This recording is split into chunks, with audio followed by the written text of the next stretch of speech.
A battle is brewing tonight between a local Indian tribe and Indiana lawmakers. That's because the Pokagon band of Potawatomi Indians chairman says a new state law violates federal law. WSBT-22's Kelli Stopczynski shows us the argument.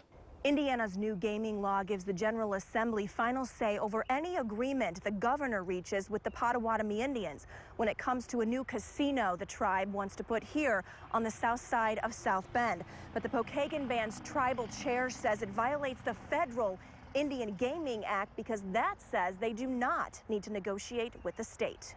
I think it was a dumb move, not a power move. It was a dumb move.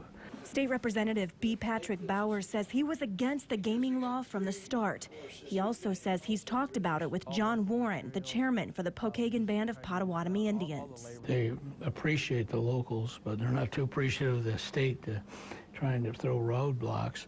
The federal government says you can't do that, you shouldn't do that, and that's clear and explicit. Bauer also says he supports a new tribal village, casino, 500-room hotel, and medical facility in South Bend. The co-director of the Institute for the Study of Tribal Gaming Law and Policies says the tribal chair is correct when he says the federal law trumps state law.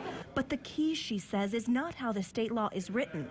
It will come down to how it's applied. I don't see a conflict on its face that seems problematic.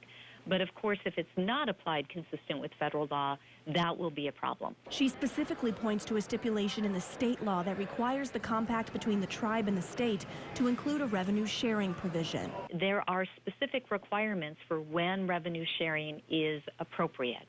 So under the Indian Gaming Regulatory Act, it's very clear that the state can't just demand revenue sharing because it should not act like a tax on the tribe. A spokeswoman for Indiana Governor Mike Pence says his administration is reviewing its options about the proposed casino both at the federal and state level. In South Bend, I'm Kelli Stopczynski, WSBT-22 News. And it's important to point out this casino is not a go. Right now, the Bureau of Indian Affairs is currently reviewing comments from a public meeting held last month. That process could take up to a year.